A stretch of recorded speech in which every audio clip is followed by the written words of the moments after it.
Well, here in chapter 43, we continue our look at the life of Joseph.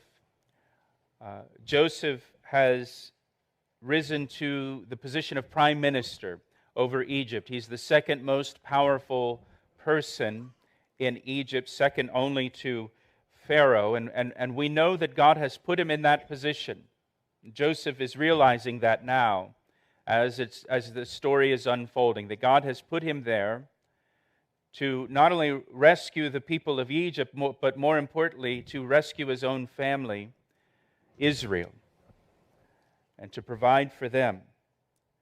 In chapter 42, that we looked at last week, Joseph's brothers, all except for Benjamin, his youngest brother, they went down to Egypt to buy food, and they came before Joseph, and Joseph recognized his brothers, but his brothers did not recognize Joseph. And so Joseph sought to test his brothers to see if they had changed at all, to see if they had repented of their previous behavior. And so Joseph, if you remember, if you were with us last week, Joseph accused his brothers of actually being spies. And he took his brother Simeon into custody. And he put his brother Simeon into prison. And he told the other brothers that to secure the release of Simeon, they had to bring their younger brother Benjamin back with them to Egypt to prove that they're not spies. And really, Joseph wanted to see his brother Benjamin. Benjamin was his only full brother. And so he orchestrated this whole thing, again, to test his brothers. Joseph tested his brothers by really putting them into a similar situation in which they betrayed him years before. He puts them in this situation to see if they care about their brother Simeon. Do they care what happens to him? Or will they betray Simeon and leave him with the Egyptians in that prison, like they betrayed Joseph and sold him into slavery? And so he orchestrates this thing so that it's a test for his brothers. We also saw in chapter 42 that Joseph had his servant hide his brother's money in their grain sacks before they departed from Egypt to go back to Canaan. So he returned all their money. And this was another test of his brothers. Will the brothers return the money, or will they keep it? Will they be honest? Again, Joseph is trying to determine if his brothers' hearts have changed, or were they still the same, dishonest, hateful scoundrels that they were 20 years before? Or are they still the same guys that sold him into slavery out of their envy of Joseph? So when the brothers returned back to the land of Canaan, they explained to their father Jacob what had happened. They explained to their father Jacob about the accusation from this Egyptian government official. Again, they didn't know that it was their brother Joseph. It's just, it's the prime minister. They explained to their father what happened to Simeon and the requirement to bring Benjamin back with them to Egypt. And we saw at the very end of chapter 42 that Jacob, their father, refused to send Benjamin with them down to Egypt. If you look back in chapter 42, verse 38, after hearing what happened and what was required, Jacob said, "My son shall not go down with you, for his brother is dead and he is left alone. If any calamity should befall him along the way in which you go, then you would bring down my gray hair with sorrow to the grave." Jacob said, "No, he's not going." Right? And can't you, you can hear your dad's voice in that, right? No. End of discussion. He's not going to go. Now, Joseph and Benjamin were Jacob's two sons from his marriage to Rachel, his only two children from his marriage to Rachel. Jacob believed that Joseph was dead. So Benjamin is the only family that Jacob has left from his marriage to Rachel. And Jacob was just not willing to risk Benjamin's life. And for Jacob, this was just an incredibly difficult situation. as the father, as the patriarch of the family, as the head of the family.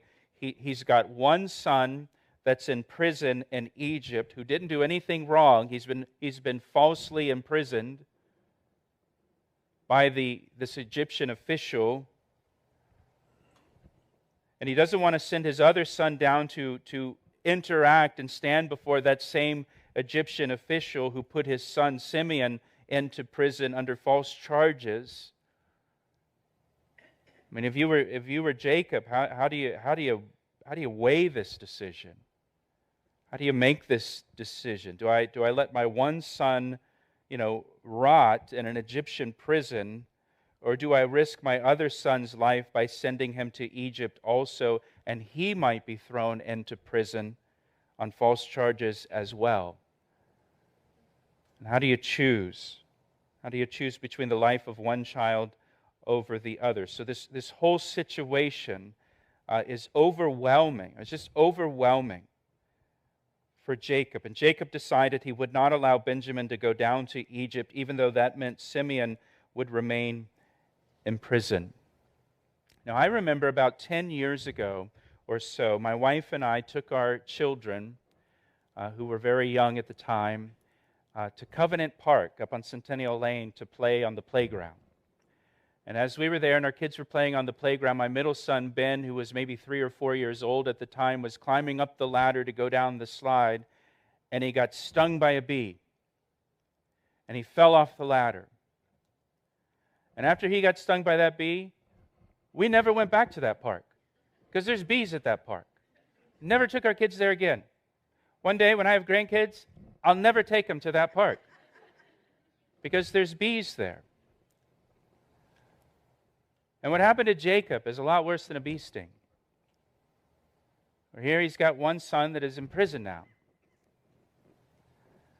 And he's being, asked to send his other son down to that same Egyptian official.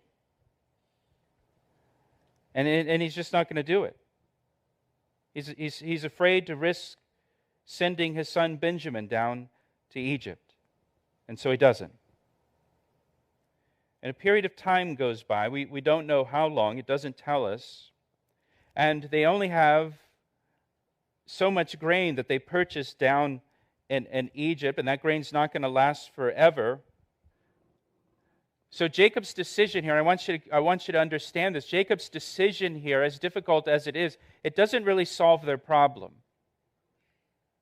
Eventually, they're going to run out of grain.